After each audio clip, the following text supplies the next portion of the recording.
Okay, so my name is Gladwel Muthoni. I'm a technical advisor with Elizabeth Glaser Pediatric AIDS Foundation for the prevention of mother-to-child transmission of HIV, which is normally abbreviated as PMTCT, and also the reproductive, maternal, and child health, also abbreviated as RMNCH. I work in the Central Region under program LVCT, the BT project, whereby we support HIV programming and looking at SRH and also TB within the Central Region. Majorly 4 counties, Kiambu, Murang'a, Nyeri, and Kirinyaga.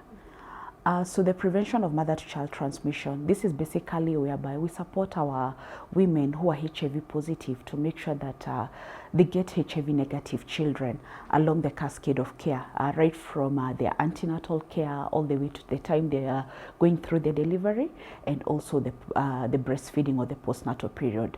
We're also looking at those who are HIV negative, just to make sure that they also don't get the HIV infection. So basically trying to make sure that they get the preventive measures. We have a combination of prevention measures to make sure that they also don't get HIV positive. So we are looking at both ends of the spectrum to make sure that at the end goal is to make sure that this child does not get HIV infection. This is a national initiative that's in the entire country. Actually, we are working towards elimination of pediatric HIV by 2027. As endorsed by our president. Worldwide, globally, we are working at 2030. But with the president endorsed that as a country, we should be able to do this by 2027. So it's something that's ongoing for the entire country. We must say we've made great achievements and great gains. Over the years, when we started this in the early 2000s, our transmission rate was as high as 18% at that time.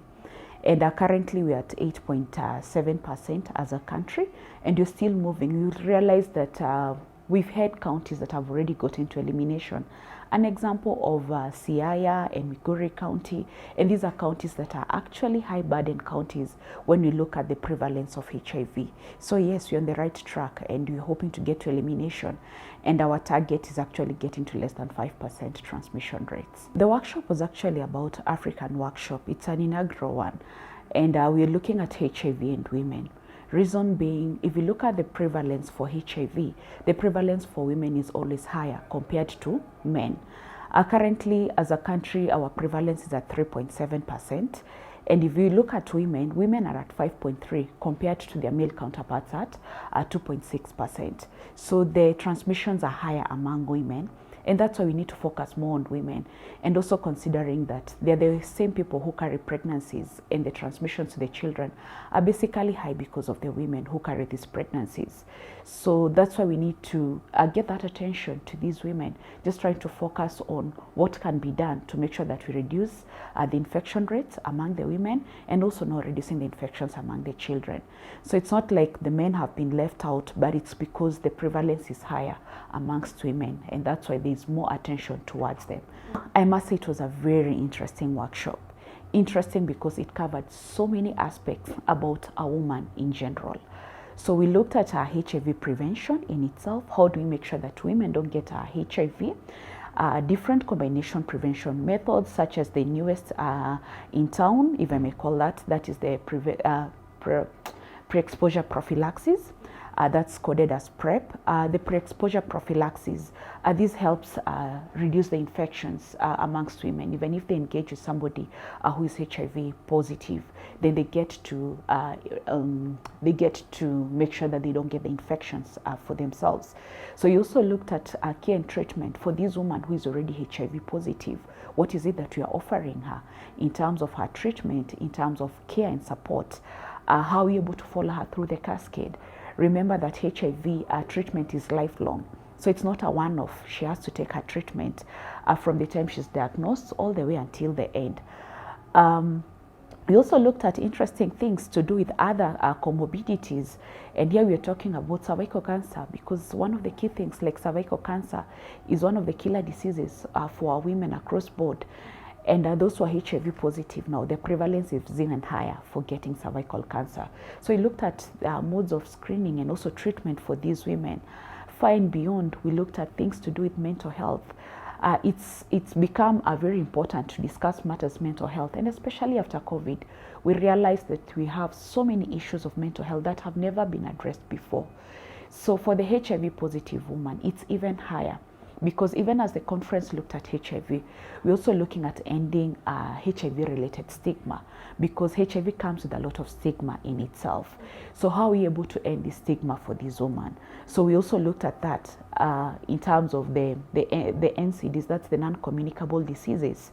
How do we integrate this woman to make sure that she gets comprehensive care when she comes to the health facility?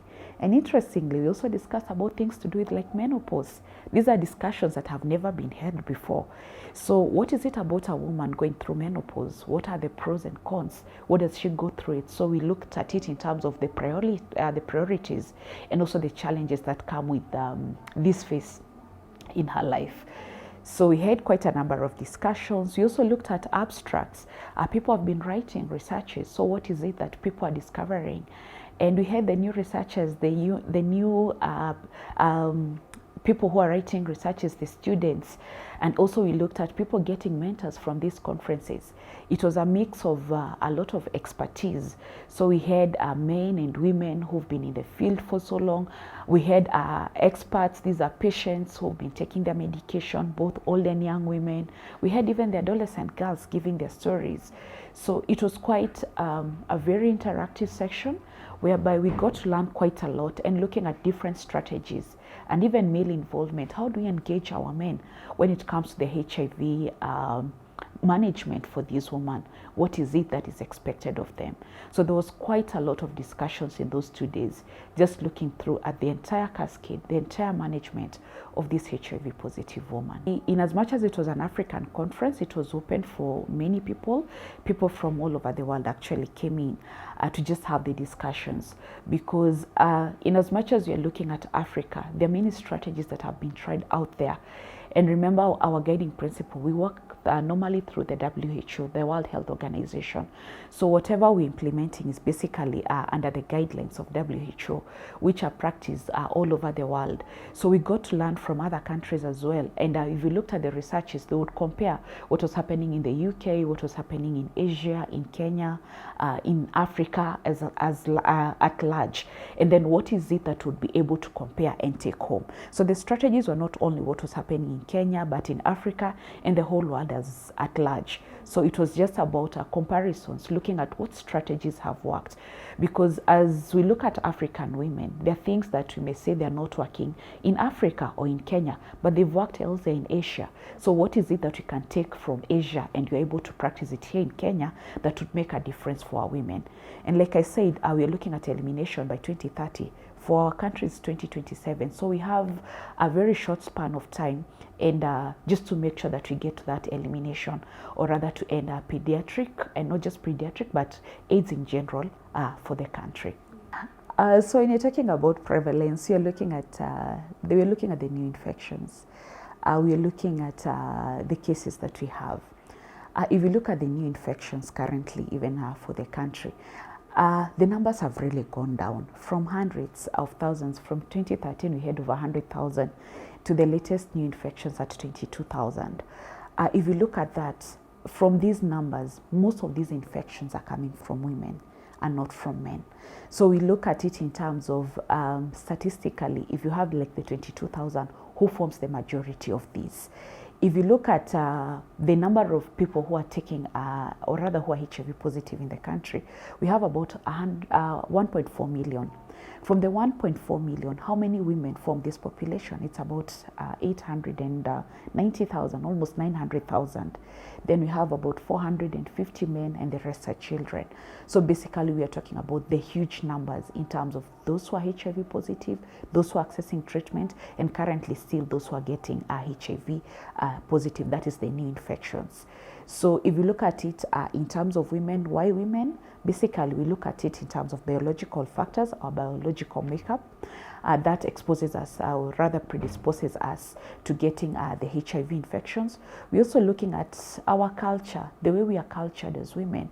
Most of the times we may not have a say in our society, and especially concerning sexual matters. Men take it up, or rather they have the privilege of deciding in terms of the sexual matters, either the initiation, the whole sexual process.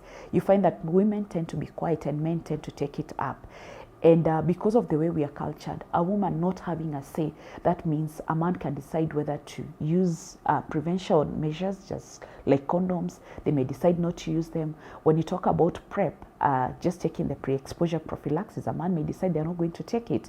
And the woman goes with it because the man tends to be the head of the house. He's the breadwinner. He calls the shots in that house. So in that case, then the women tend not to have their talk, or rather their say. And that's why we have such a conference, to bring women together and just to have the discussions around it. Like, what do you have to say about it? What is your take in it? So that it's not just dominated by men, but also women know that they need to take care of themselves in matters health, in matters HIV, and just cutting across for them to make sure that they are healthy, and then the quality of life is able to be improved. Remember, we also have a prevalence for men. There are also HIV positive men. And like I said, in as much as our national prevalence is at 3.7, the women may be higher at 5.3, but we still have men at 2.6%. By the end of the day, remember that HIV is still a sexually transmitted disease. And the women are having sex with these men. So that means we are all in it. It's not just the men, but also the women who are in it. And the men have, like I said, the way we are cultured, the men normally have the say. And we need to bring our men on board to just help our women to make sure that they don't get the HIV infections. If we get support from these men, just to make sure that our women are going, like from my program, when you talk about the prevention of mother-to-child transmission, if our men are able to support these women to get to the health facilities on time, to start their antenatal clinics early, beyond that, to start their HIV, to get the HIV test done, start their ARVs early if they're HIV positive. That means this woman would be able to access her care earlier on. And what about the men? We need also this man tested for HIV. If he's positive, he also needs to start taking his ART early, because we've seen things and concepts like U to U, this is undetectable is equals to untransmissible. And you're looking at it in terms of, if you take your treatment well, then you're able to get to what you call viral suppression. When you're virally suppressed, your chances of transmission are reduced, they're very low. And like we said, women get these infections more, or rather their chances of getting the infections are higher, and they're getting them from men because of their biological makeup. So if our men are able to suppress, they get to viral suppression. If they're able to use prevention measures, that means we'll be able to reduce the infections among women generally. And if you're able to reduce the infections among women, then you're looking at ending the HIV, or rather ending AIDS by the timelines that you're looking at 2030. And this is not just to the women, but also to the children who are affected as a result of the whole cascade, or rather, we look at the entire cycle. So yes, it's important to have the men on board, to have them in this discussion, and also to make sure that they're fully engaged. We need their voice in terms of taking care of the women, in terms of taking care of the children, in terms of them coming on board to help us in this elimination agenda. The woman might be at home, and actually we've had those cases, and that's why I'm talking about how we cultured as a society. We may have a good number of our women staying at home, and maybe she's a stay-at-home mom, or rather she just has her small farm that she tills at home. And as she does her tilling and everything, it's the man who is the breadwinner. It's the man who goes out. And we've seen with our society, and looking at different men and having multiple sexual partners, then what prevention measures have they put in place to make sure that he doesn't get infected? Because he'll get infected out there and bring the disease back home to this woman who's been at home. And also looking at it on the flip, even if this woman is left at home, at times these men go and they go for a long period of time. So does this woman have a chance also of getting another partner in the village? Because it cuts across. We may not just say that it's the men who are bringing the infection. Even the women, they could be getting also partners that in the same village that you're thinking she's staying just at home like that. So it cuts across both having either the man or the woman are getting the new HIV infection. But the thing is, how do we protect ourselves? If you get the infection, how do you protect yourself from infecting the other person? And if you've not gotten the infection, how do you make sure that you remain HIV negative. Yes, that's the most important thing, because we've gotten to a point of the epidemic control. Epidemic control is whereby we are not getting many new cases. Like I said, we've reduced from hundreds of thousands new infections to about 22,000, and they're still coming down. Sometime back, UNAIDS gave us targets of the 90-90-90, whereby we are looking at making sure that the entire population, if it's a country, 90% of our people in the country, they need to know about their HIV status. Then those who are HIV positive, we should make sure that at least 90% of them are started on ART. Then 90% of them get to viral suppression. And you said when you get to viral suppression, then the chances of transmission reduce. Now we're able to get to those targets, and we've moved even higher. We are now at 95, 95, 95. We're hoping also to get to 98 and even 100%, just making sure that our entire population gets to know their HIV status. Then apart from knowing their HIV status, then they also started on treatment early, and we get to viral suppression. But our men, we tend to have them lagging behind. Generally, the health-seeking behaviors of men are a bit low compared to women. You and I will get sick today, and tomorrow we're seeking treatment in our health facilities. But our men take a little bit too long before they get to the health facilities to seek treatment. And this is one thing that cuts across even in terms of HIV, because it will take them a long time before they go to get their HIV tests done, for them to know that they're HIV positive, and so to get treatment. So it cuts across, and we need our men also on board to make sure that they get the treatment that they deserve, and just to make sure that they're also not able to transmit to these women. In as much as we look at these women could be in the village, but yes, the man can bring the infection back home. Yes. We're going to look. So ARTs and retroviral therapy. Yes, the ARVs, yes, because it's treatment that we give them, and we said it's lifelong. So the 95, 95, and 95, just like I said about the 90-90, it's a cascade. And you're looking at making sure that 95% of our population gets to know their HIV status. So that you're looking at something we are calling status neutral. So status neutral is, if you're HIV negative, how do we make sure that you maintain your HIV negative status? If you're HIV positive, how do we make sure that you get your treatment and you live a quality life going beyond that? And we make sure that HIV is not a death sentence. You live many years. We've had people living over 30 years with HIV. So how do you live a quality life with HIV?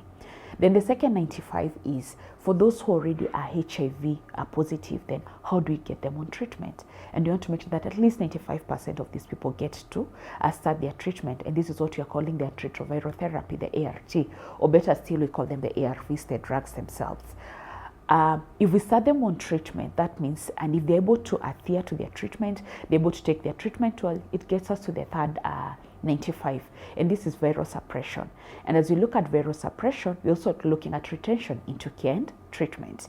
And if we get to now the viral suppression, that means then the chances of transmission, what I had said earlier, U is equals to U, undetectable is equals to untransmissible, then that means we're not going to be transmitting the infections to other people, because ART in itself becomes treatment, or it becomes a prevention measure, making sure that you're not transmitting the infection to other people. Yes, so that's the cascade of the 95, 95, 95.